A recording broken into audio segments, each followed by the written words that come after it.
been murdered. All the friends have flown before.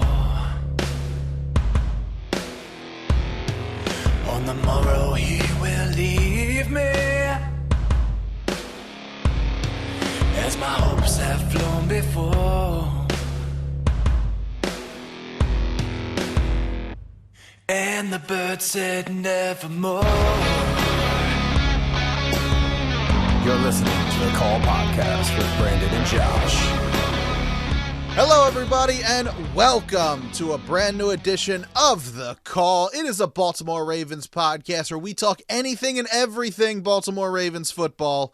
Thank you all for listening to us on Apple Podcasts, Stitcher, TuneIn, Player.fm, Overcast, Google Podcasts, Spotify, Facebook, and YouTube. You were a little delayed there with the Overcast. You kind of look like Lamar Jackson and Mark Andrews on that last play in the game. I did that on purpose, see? I was hoping you caught on. Yeah, there you go. Well, here we are. Wow. Once again, That's all I gotta say is wow. Another Ravens-Steelers game in the books. Unfortunately, another Steelers win. But again, like the trend with this whole season, 6 inches the other way. And we're talking about how this team looks unstoppable. They always find ways to win. It was down to the wire once again with the Baltimore Ravens. Unfortunately, it did not go their way. I guess we should start with the ending of that game, because I think you and I can have a really good discussion here. The Ravens, they tied up the game, and Coach Harbaugh goes for 2. You sent me a text message right after that game started, or game ended, and you just, you were not happy with that call. So let's go over. What are your thoughts on that last play, that 2-point conversion? Why were you unhappy then? Are you still unhappy now? What are your thoughts? No, I wish I could retract that. That was a knee-jerk reaction. After the aftermath of the game, I'm actually 100% on board with going for it. And obviously, you're like, yeah, I'm going to backtrack. You obviously got my receipt, and I'm going to turn in my receipt and for a new decision. First knee-jerk reaction, because we're all excited. Of course, we just basically almost tied the game. I'm beside myself. I didn't think it was going to happen. So obviously, it was an emotional wreck because I'm already mad because thinking we lost the game, and then they go right down the field and score a touchdown. And you're not the only one that received that message. As soon as they were lining up, I'm like, no. I'm holding my head and screaming at TV, no, kick it. What are you doing? No, don't, no. And then I'm like, and then I calm down. Obviously, I was visibly upset still. I go walk my dog, and then I'm like, you know what? Going for it was awesome there.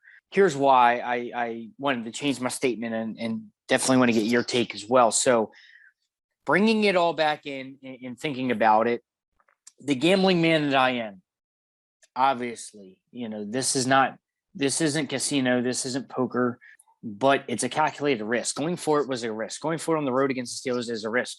Obviously, you either make it or you don't. You have to execute the play, and we win the game. If you don't execute, obviously, we're sitting here dissecting why I didn't do it. Let's set the record straight. I love the call of going for it now. I would do it 10 times out of 10. What I didn't like was the fact that our offense, for some reason, there's no rhythm to it, right? You don't know what you're going to get with a particular set of plays. And the play call itself was correct, I believe, because you sold out the run.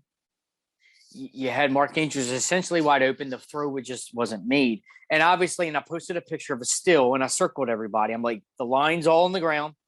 You have TJ Watt being disruptive as he is, right on Lamar, and it probably caused the throw to be offline. And obviously, we understand it hit Andrews' hands. There's been a lot of scrutiny, right? I've seen it all. Andrew sucks. He should have caught if he's so awesome, he should have caught it. Well, if Lamar was awesome, he should have made the play. There's a lot to dissect. What I have a problem with is just that. If you take a still of that play, like I posted and all the yellow circles I put on there, the play had a bigger chance of being disrupted because of our offensive line play. The play didn't develop as we wanted to because, look, Where was the line? They're all laying on the ground. All the Steelers in the backfield. Lamar's trying to throw a crisp pass to Mark Andrews. You have TJ Watt right in his grill. Like, what are you going to do? And that was my fear. Again, I love going for it, but I don't love the situation because our offense has continually been disrupted. Again, how many sacks did Lamar have in the game? What, 6, 7, 8, Yeah, something around that realm? I think realm? it was 7. Yeah. He's constantly under pressure. So you have a bigger chance of the play blowing up than being executed at that point. I even said this online. Yeah, you could really rewind the tape all the way back to the first quarter when that beautiful first drive and Lamar trying to be a hero again, throwing it to Mark Andrews. This wasn't the last game against the Browns. Like, I know it worked for you before, bud, but it's not going to work every time. You could even argue that, okay, well, that turnover cost us 3 points at least because they were in field goal range. Obviously, you take that away. Really doesn't, because look, Steelers don't make their 2-point conversion prior to the Ravens trying their attempt. We still win the game outright with a touchdown. So very simply, you could break this game down any way you want. Steelers made their 2-point conversion. The Ravens didn't. But what, bro, I can even go back to the text messages. And I am going to, because I can't remember a time where I was frustrated. But while I'm looking up that, did you agree with the call at the end? Disagree? Aftermath, you want to change it? What are your thoughts on everything that unraveled in that last play? You see, I was hoping that your mind wasn't going to change and you were still mad about this call because you know what? I loved it. I absolutely loved it. She wanted a disagreement. Yeah, I wanted an argument going because I absolutely loved it. So when sorry to disappoint you, bud. I did change my mind. This definitely felt like high school football, Friday Night Lights, Coach Taylor with the Dillon Panthers. I love that TV show. But when they cut the camera and you look at Harbaugh and he has his 2 fingers up, I'm like, oh my God, they're going for 2. They want to end this game now. They want to be aggressive. I love it. I want to see this gamble. The Ravens, like you said, it's not just luck, but the Ravens have been lucky this season. They're going to press their luck again, and I loved it. Tony Romo on the call. I know a lot of people aren't happy with Tony Romo and the way that he calls games. I think he's a great broadcaster. I love the fact that he gets the Ravens games sometimes.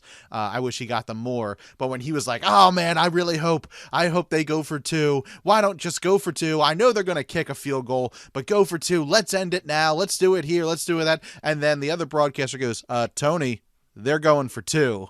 And he just got giddy. It was, as a fan to watch, a blast. I mean, I was not sitting down at this point. I actually did have to do some work at that same time as the game, but I stopped what I was doing at work and I just stood in front of my TV watching this history go down. And I'm like, I can't believe they're going for 2. I love it.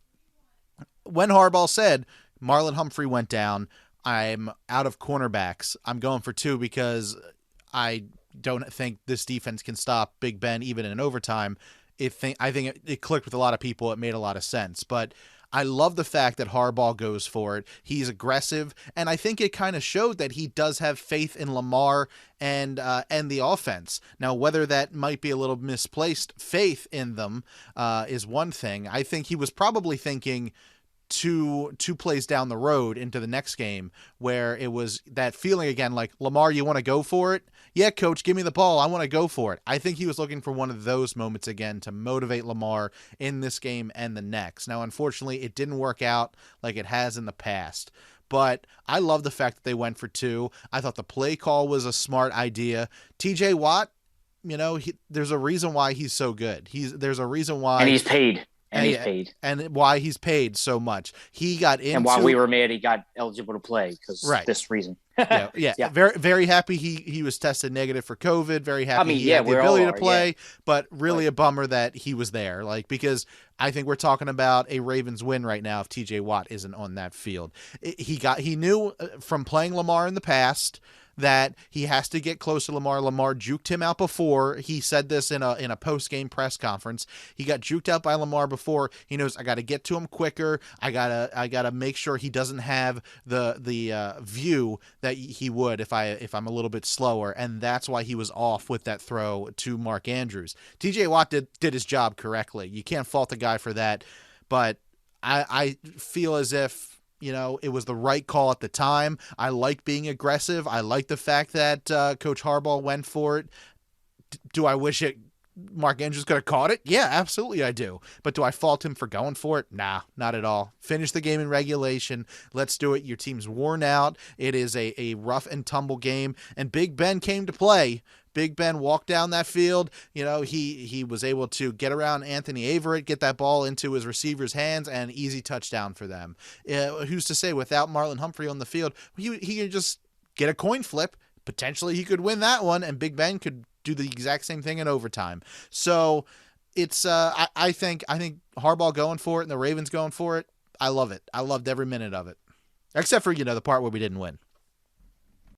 Oh, absolutely. Now hearing what your take, yeah, I mean, you can't fault the Steelers players for making plays.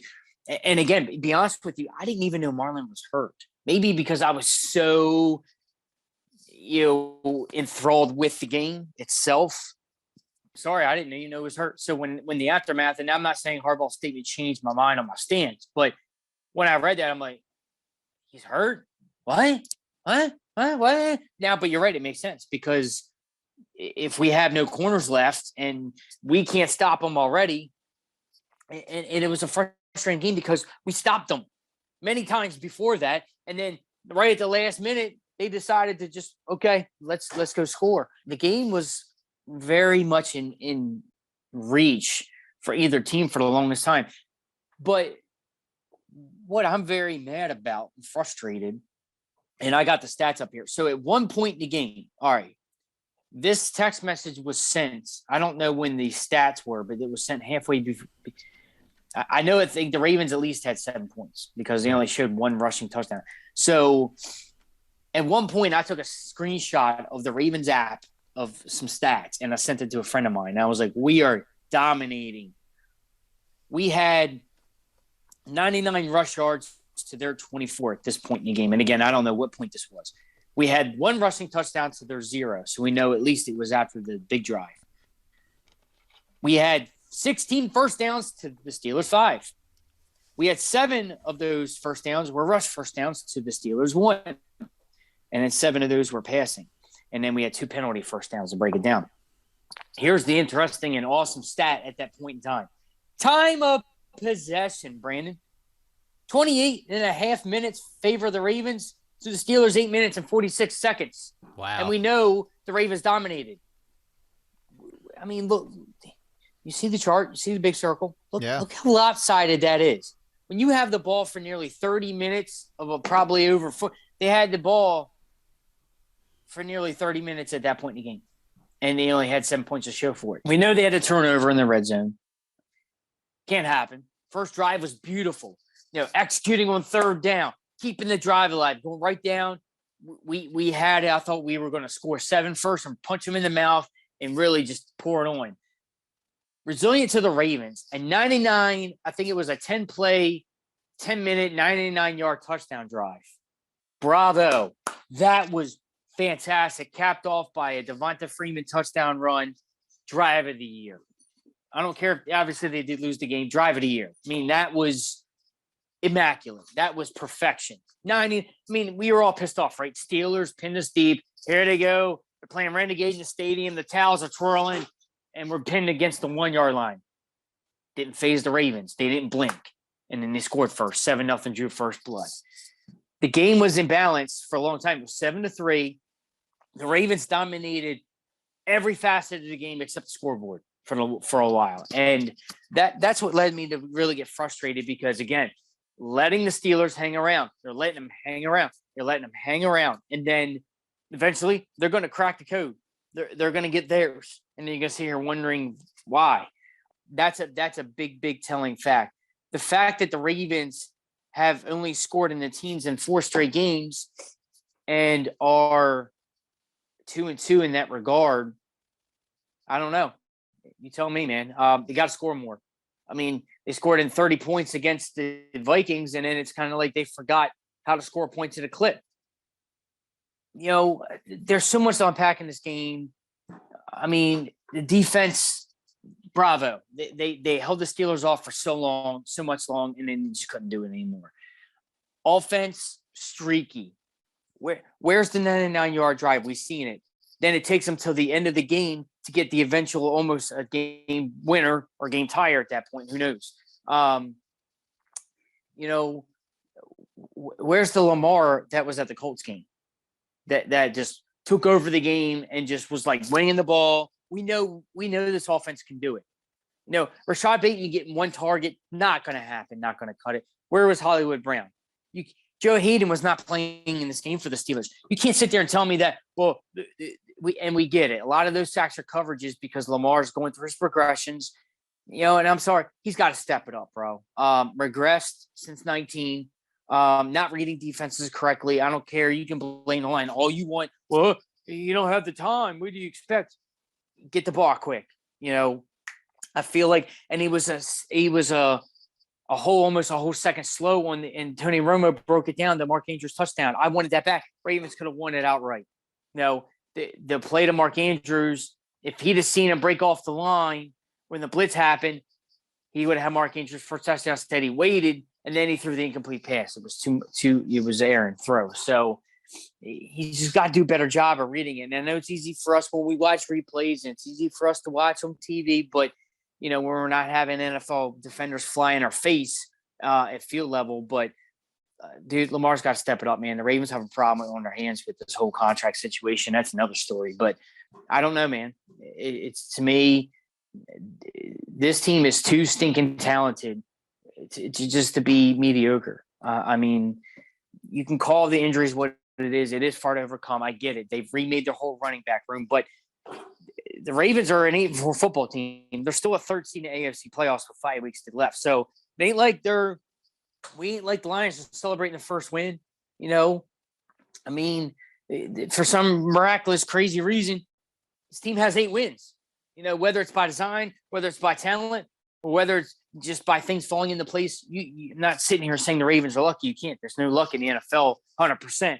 But dude, it's just frustrating all around. Like, it's just, whether you want to blame Harbaugh, you want to blame Roman, you want to blame Lamar, you want to blame the line, you want to blame the injuries. The injuries are going to become too far to come now. Marlon's out for the year. So another one. Now you got to have Chris Westry and Jimmy Smith and Anthony Aver step up, and who knows if they even make a signing at this point. It's just, at one point, is what's enough is enough. The Ravens have gone through so much this year, and we can continue to be rah-rah, right? And go, all right, next man up, and clear eyes, full hearts, can't lose, and put your best, foot forward. I know you love that. And put your best foot forward and trudge through and don't quit. But at some point, you just got to be like, man, this team's going through it. And they have a big, big wall to climb because, yeah, they're still in first place, but it's razor thin now, and they have no room for error. So I don't know. But if the playoffs started today, they'd be hosting a home playoff game as the 3rd seed, as a division winner. So guess count the blessings somehow. It's the season of giving, but Ravens got to take more than they can give right now, man, because they just can't expect things. They can't step on the field and expect it to just happen. They got to make it happen, and they just got to put it together, man. And I don't know. Right now, it's just a big question mark. I don't know. They're at a crossroads right now. Absolutely they are. They 100% are. But I don't know if there's any NFL team out there right now that is putting more pressure and are expecting this much out of their quarterback. Lamar is expected to do everything right now in this offense. And I don't know if it's team imposed or self-imposed.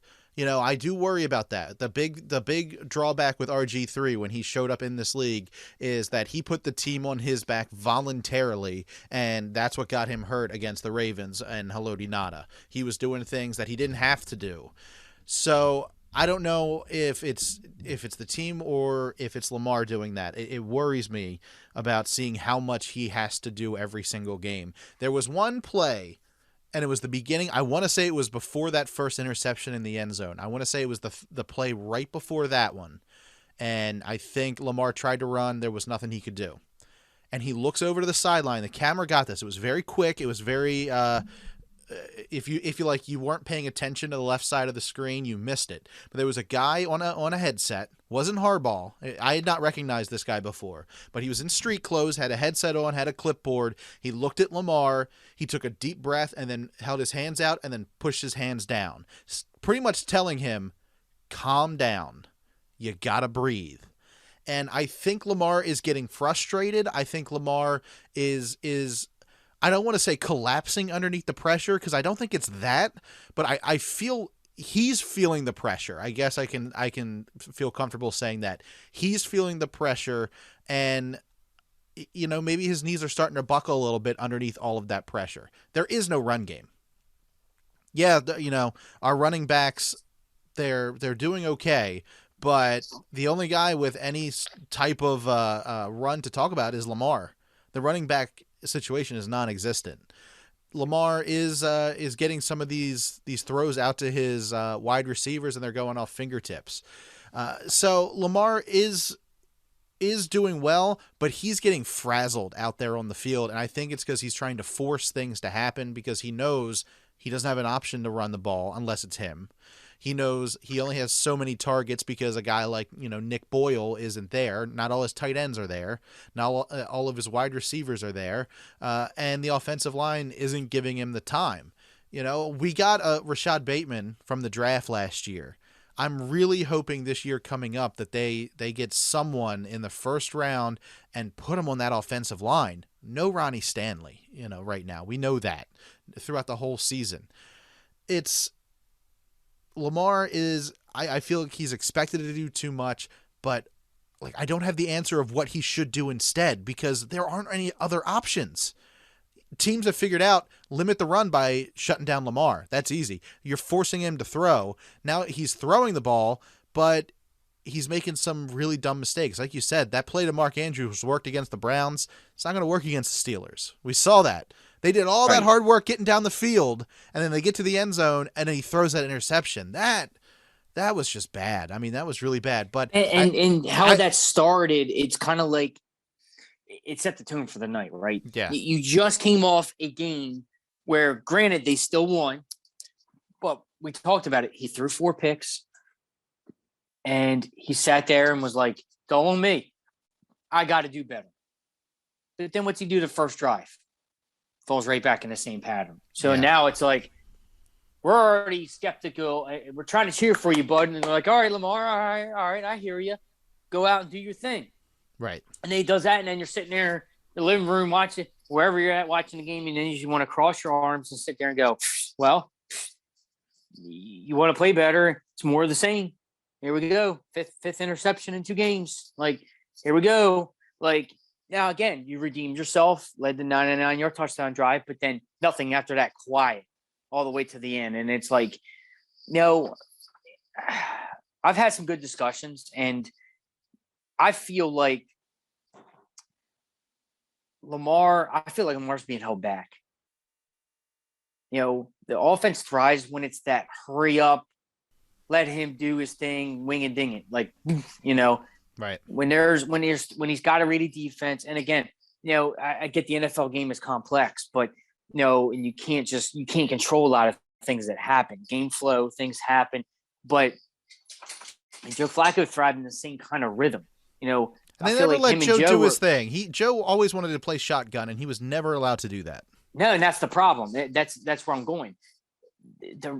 These Ravens quarterbacks need to be unleashed. Let him go. We've always said, let Joe do his thing. Joe's not the under center, hand the ball off and do these little check down screen passes. Joe's got a cannon. Let Joe be Joe. And then you remember hearing him on the program, I think the America's game or whatever. He sat there right on the bench and yelled at Cam Cameron, "We can't win a Super Bowl playing like this." You can't. And then no wonder Lamar's frustrated. I'm not saying, and again, I'm not putting the blame on Roman or Harbaugh, but I'm just saying the offensive scheme, they're not letting Lamar fly. They're not Lamar. If he's not a pocket quarterback and all that, let him fly around. Let this be a West Coast offense, hurry up offense. Why don't you have a chart of 6, 7, 8, 9 plays in a row and just call them off, rattle them, and let him audible into 2 or 3 and be like, if you see this, do this. If you see this, do that. I don't know, number one, if he's even capable. I don't know if there's no trust there. I don't know, but let the guy play. Let him do his thing. Let him ball out. It's kind of like we see it. I mean, I don't know if we've seen it firsthand, but I feel like the Colts game was a perfect example of that. Like, we're losing. Let's just go, just wing it down the ball. Let's just let him be him. And I just don't know if we're limited. And then you don't want to piss off the receivers, because, they're not getting looks or this or that, and scheme's different. I don't know, but, Greg Roman is still an offensive coordinator in the NFL for a reason. Let him go in the lab, devise a plan, and let him do it. I don't know. I mean, we could be sitting here spitballing for hours, searching for answers, but something's got to change because, they're 8-4. They play 12 games, won 8 of them. Great. 2/3 of the games are wins. That's still pretty awesome. They're 4 games above 500. Like, count your blessings. But at the same time, there are a lot more things on this side to worry about. If you look at a scale, there's a lot more problems and worrisomes than positives right now. The injuries are mounting, the frustration with turnovers and bad play, not putting it together, not scoring over, 20 points. They've scored in the teens the last 4 games. We covered it. It's not a recipe to win. And at this point, I don't know, but you can certainly sense the frustration in my voice, because it's just like, this was the division win that we should have certainly had. And, and I feel like with a better line situation and a better, and that's the thing. And what disheartens me is the coaches got to know that this line can't pass block. So why don't they call the plays to kind of like get him out of that? Like, instead of Lamar trying to be back in that pocket and maneuver, roll him out, let him do his thing, like move it. If the pressure is going to happen, see, there's where I would like Lamar, instead of like, if I can go back and remember the play, Lamar kind of went straight back and then tried to pass it with Andrews. Why don't Lamar, as soon as he gets that and sees the pressure breakdown, why don't he roll out with Andrews on that same side and then hit him on the run, lead him a little bit? But Lamar's trying to throw it. And again, it could be the pressure. It could be a lot of people in his ear chirping like, hey, bro, you're a pocket passer, not a runner. So make sure you stand in there and don't. There's a lot of things to do. Maybe he should block out the nose. I don't know. Again, I'm just spitballing. But, that's not Lamar. Lamar can't just sit back there and I think everybody wants him to be that, because everybody's like, well, I don't like him to run, or he shouldn't be running. He shouldn't do this. I don't care. If he wants to run 2,000 yards in a season, let him. I don't really care. Everybody's like, well, if your quarterback shouldn't be doing that, I really don't care, because you're gonna say that running back shelf life are even shorter now because they're out there catching passes because they're a receiver now. Like, running backs are asked to do 2 jobs too. Like, they run and catch. I mean, we've seen it. Alvin Kamara had 15 catches in a game once, I believe. Like, running backs can still have like 8-9 catches and 100 yards receiving on top of the rushing. You're going to say they shouldn't be doing that this well? I mean, and I heard it. Maybe Lamar's doing too much. I don't know. I mean, I know I'm going off on a rant, but, bro, I'm just trying to search for answers, man, and discuss this thing, because I just was disgusted, man. I wanted that win so bad against the Steelers. We all did. It was right there. And then we had to see the stupid talent twirling town and going crazy because they won the game somehow. And I'm like, it's the last thing we wanted to give them life. Now they're 6-5-1. That team did not deserve to win that game. The Ravens kind of like lost it. I wouldn't say the Steelers, because again, dude, they haven't won since like week 9. Yeah. They basically had a 3-game losing streak with a tie involved and a bye week. Like, they haven't won. They're not that good. There's a reason why they were 500 with a tie. Like, they are not that good. We were 4 or 5 games better than they were at that point. So, to let them off the hook like that, it's kind of like, okay, we'll see you again. And we understand, the big story that broke with Big Ben. This is his final year, and that could have been ultimately the last time the Ravens played Big Ben in Pittsburgh. So obviously the member one, but if this is, the final ride for him, which should be, because I don't think he refuted it. What a final ride it's going to be. And I don't know if you saw the stats on that, but Big Ben's first game was in 2004 against the Ravens in Baltimore. It was a 30-13 Ravens win. Last game of the year is against Pittsburgh in Baltimore, and could be Big Ben's last ever NFL game. his last regular season game, if they're going to make a playoff push. So interesting storybook ending. Can't script that. So end of an era, bittersweet, but we get one more crack at them to split them, not get swept. But we got another a very familiar divisional opponent coming up this Sunday, and it doesn't get any easier, man. The Cleveland Browns are next on the docket, man, and second road game in a row, divisional games, second time in 3 weeks we're seeing this team again. Got to deal with them. Got to deal with Baker. Got to deal with Myles Garrett again. Got to deal with Nick Chubb. Got to deal with Kareem Hunt. Got to deal with these guys, and they're going to look for really good revenge because they let that one off the hook. Just how the Ravens let the Steelers off the hook. They're a little pissed off too, like because they had 4 turnovers for Lamar and couldn't cash in. So, and they see now how the Ravens are now defeated. They're going to attack the Marlon injury, bro. It's kind of like now brace yourself, man, because it's going to get really turbulent. This is a rough December. We've been saying that since the beginning of the season. This is a rough December for the Ravens, and the Ravens are coming off of a loss to the Steelers after that Browns game. The Browns are coming off of a bye week. So they went to the bye week against the Ravens. They're coming back from the bye week against the Ravens. So that means these Browns are well rested. Ravens went to battle with the Steelers in Pittsburgh. The Cleveland Browns, they had their feet up and chilling for a week. So they're going to be well rested. They're going to be ready to go because all they've been thinking about is that Ravens game that they had 2 weeks ago. So it's going to be a rough game. Now, let me ask you, it was Good Morning Football. It was a couple weeks ago. They were talking about the Ravens, and it was a guest. That was filling in for Nate Burleson since that seat is empty right now. And they said that the Ravens were 1 injury away from not winning again. They were 1 injury away. That's what they've always been. It's 1 injury away, and they're not going to be winning again. And you and I were kind of like, well, yeah, that's any team. There's certain, if Dax goes down for the Cowboys, they're done for the season. This, that, whatever. Here we are. Another injury, yet another injury for the Ravens. Marlon Humphrey now is out for the year. So are the Ravens now at that point where they've had that one extra injury?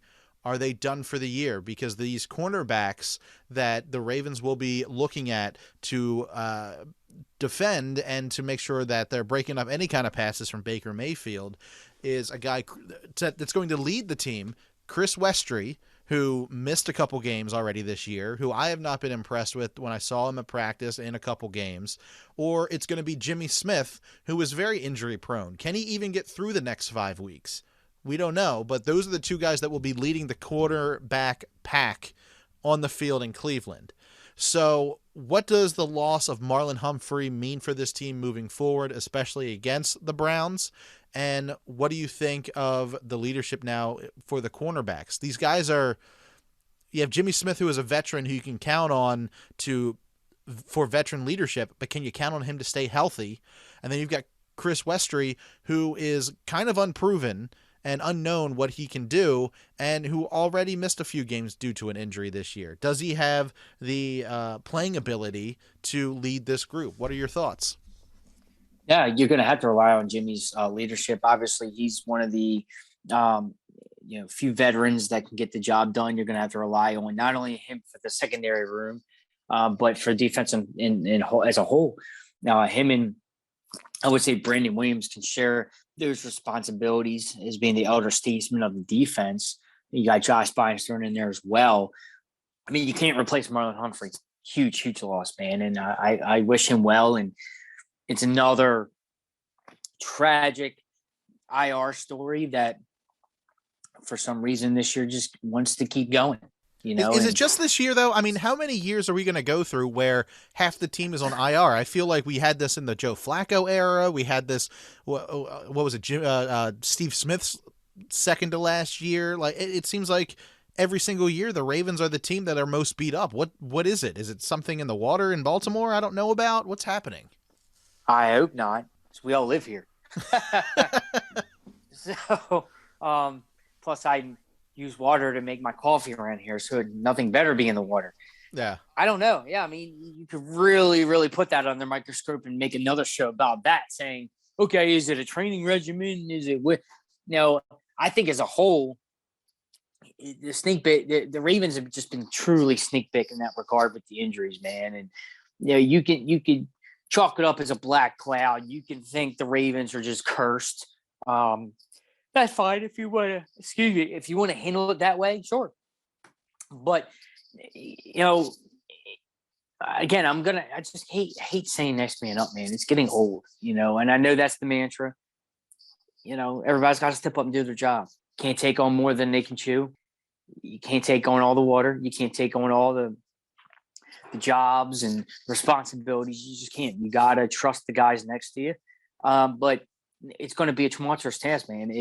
Getting over a Marlon Humphrey injury now this late in the season. Is it possible? Is it possible? That's what I was about to say, but I was taking a breath. Is it doable? Is it possible? I don't know. I don't know if they can overcome that. And, you pose the question of the Ravens are one injury away from losing pretty much out. And if that were to happen, that would be unprecedented. So, one player does not make the team, but obviously you can't replace the talent that has been lost because they're all pros at their position. And that's the problem. You don't want anybody to get hurt. I don't care if they're practice squatters, third stringers, or first stringers, but the fact is when it is each and every key piece, if you literally look at it, the Ravens lost all three of the running backs. Gus Edwards, J.K. Dobbins, Justice Hill, Marcus Peters, and Marlon Humphrey. Gone. Done. Finito. I don't care if it was week 1, practice week 1, preseason week 3, or this week, just with Marlon's case. The fact is they're gone. Ronnie Stanley, out. Gone. Boom, gone. Apart from pretty much Lamar and Mark Andrews, what else can happen? Or keep everybody safe at this point in a way, man. The Grim Reaper needs to stop visiting Baltimore. That's what I need to say. But I don't know. And as we talk about, the Browns are going to exploit every weakness on this team. They're going to attack. And you almost got to say prayers for a secondary at this point to hold up because, you go from Baker in the divisional game, and then you got Aaron Rodgers coming to town in 2 weeks. And then you got a rematch against the Bengals, who, Lord knows, did what they did to Marlon Humphrey a month ago or over a month ago. Like, don't get any easier. And then you got the Rams. Oh, and you got Steelers again. So it's, it's looking very, very, very slim. But the way these Ravens games have been and the way this season, I guess you really can't count anything out and it's possible. And let's see what happens week to week. But looking as a whole, I don't see how it gets done. I don't see how the Ravens even get to 10 or 11 wins to qualify. Who knows? It just might be a season that just goes off the rails. I hate to even go there, but right now, anything's possible. They have the chance to go 5-0 in 5 games. They go 0-5 or anywhere in between. So take your pick and see how it goes. But Ravens have a lot of work to do. A lot of work to do for Sunday. And at this point, do I dare even go picking the Ravens against the Browns on Sunday on the road? It's really tough for me to trust it, especially after what has transpired and how the streaky and up and down play, and now with the injuries, we don't know what that's going to look like for the Ravens. Now I'm just like, do I even make a prediction? At this point, I just wait and see. I don't know, man. But bro, it's looking bleak. I don't know. There's a lot of I don't knows at this point, and it's pretty concerning. I'm not the end all be on the Ravens, and I know neither are you, and I'm not the end result of any opinions out there. But if I don't sound confident, what's that tell you? Because usually I'm like, yeah, they're going to get done or they're not. Now I'm now I'm just like, I don't want to take the easy way out and be like, I don't know. But, bro, I don't really know at this point. I really don't. The Ravens seem to always be able to find a way to win, but I don't know if they can get over this one. Like you said, like right. The guy on Good Morning Football said, they are one injury away. And Marlon Humphrey, that is a massive cog. He's like the engine to a car, if you don't have the engine, it's, you're not really going to go anywhere. So I don't know if they can get over that, Baker Mayfield, he does have an injury to his arm, so maybe that will limit his ability to throw, which could definitely help the cornerback situation if the Ravens can get to him, force him to pass the ball off to a run, then the Ravens should be able to contain the Cleveland Brown offense pretty well, hopefully. Looking at the injury report for Wednesday, Anthony Averett, he did not participate. He is a cornerback.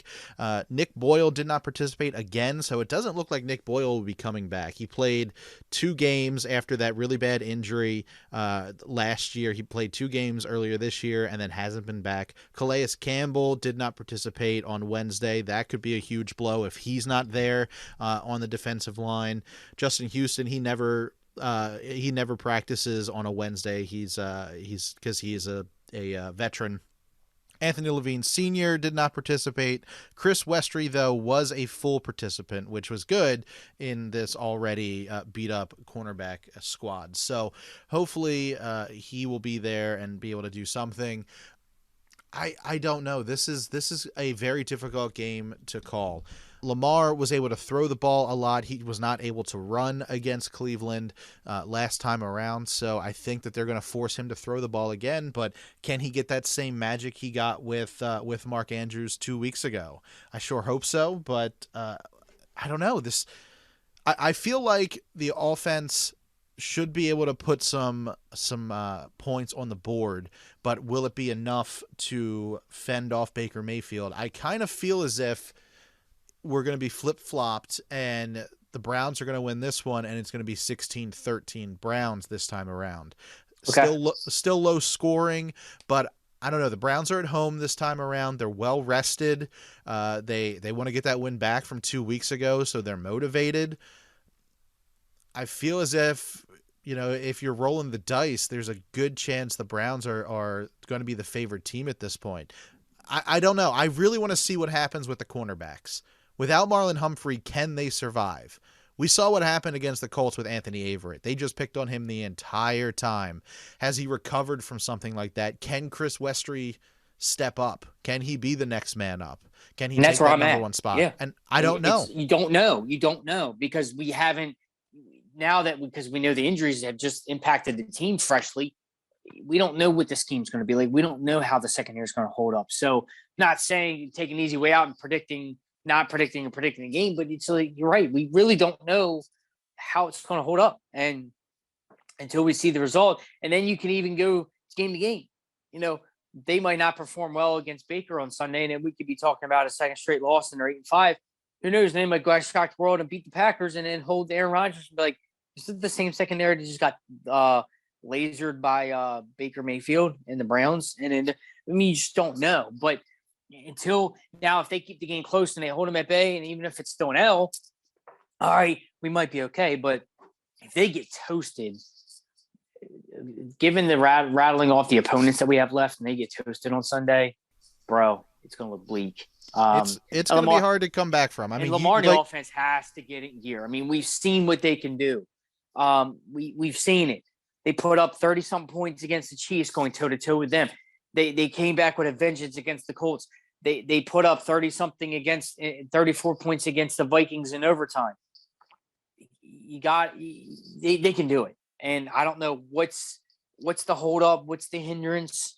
Lamar needs to relax. The whole offense needs to relax. Everybody just needs to relax and just back doing your job because, I don't know. Right now, I mean, New England's got a rookie quarterback playing way better than Lamar right now, and that's atrocious to even say. So better get in gear.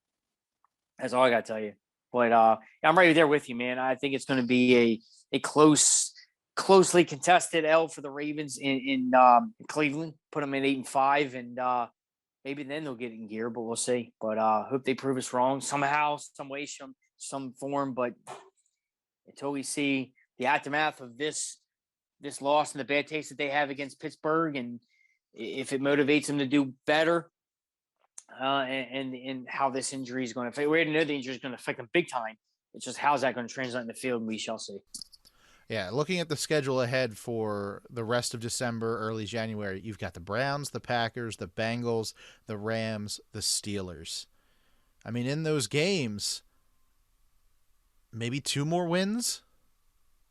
maybe, I mean, if the Ravens are lucky, maybe they can get 2 more wins out of those 5. I don't know. Only time will tell. Let's see. I guess let's just go week by week. This is a week by week league. Let's see how they do against Cleveland first. Definitely help them and maybe boost their confidence a little bit if they were able to get a win on Sunday. So let's hope for that. But I don't know how you get over the loss of Marlon Humphrey for the season. That's a massive one. Huge one on the defense. So we'll see what happens, man. I guess we'll just have to wait and see. But this one's going to be one to watch. I wouldn't be surprised if this is a late flex or something like that, just because everyone's got their eyes on this one after the last time these 2 teams met. All eyes on this team, brother. All eyes on them. So Josh, have we covered everything for this episode of The Call? A lot to unpack. I think we did it in style as we do here on The Call. Put this all behind us and see what happens against the Cleveland Browns. Quote the Raven, nevermore. All right, guys. Well, if you want to continue the conversation with Josh or I, you can. It's real easy. All you have to do is tweet to either one of us. You can tweet to me at BrandoCash. Josh, where can people tweet to you at? Always at Italian GQ52. Now go to our Facebook page, facebook.com/thecallpodcast. Like us over there. Whenever a new show comes out, you'll be the first to know. Plus, you can listen to our show directly on our Facebook page, either as a video or as a podcast. That's a new feature on Facebook, so you can definitely listen to us right there on Facebook. Now, we do the show for free. You listen, stream, and download for free on Apple Podcasts, Stitcher, TuneIn, Player.fm, Overcast, Google Podcasts, Spotify, Facebook, and YouTube. All we ask in return is for you to please spread the word about the show. Write us an Apple Podcast review, then let people know on Facebook and Twitter and Tumblr and Pinterest and Instagram and Reddit and Snapchat and Twitch and TikTok. Anywhere you're social on the web or with your phone, say, I'm a Baltimore Ravens fan, I listen to The Call, and you should too. So that is pretty much it for the show this week. Josh, take us out the way you always do. Brandon, thank you so very much, man. Just saw a quote from Anthony Averett as you were doing the sign out. Nobody cares. We just have to keep going regarding the injuries. Remember, nobody cares. Work harder. Ravens got to work harder all around, all facets. Time is now to dig in. Got 3 divisional games left, 2 against quality NFC opponents. 5 games. 5 games. They have the opportunity to do it here. Can they get to those 10, 11 wins and qualify? We shall see. I don't know what's going to look like. The AFC race is it's very heated, very tight. No one knows what's going to happen. The divisional race is just that much tighter. It's going to be another war in Cleveland. Got about number 2. See if we can sweep the Cleveland Browns this year in 2021. It's going to be a big, huge task, but I guess we got to act like Anthony Averett and everybody else, right? Guess we shouldn't care. Just got to keep digging, keep going. And that's the only thing you can do, no matter what. And no matter what this season has thrown at the Ravens, but no matter what the outcome it's been one of the craziest rides. And I don't think anybody would be hard-pressed to let that get forgotten. No matter how many frustrations that we can do and how many joyful occasions that we can celebrate this year, one thing's for certain, it's been a ride, Ravens, and let's keep this going for 5 more weeks and then some January football. Got to dig in. Let's go. War in Cleveland on Sunday. Baltimore Ravens. How about it? You going to prove us wrong and fly high out there with a win? Let's do it.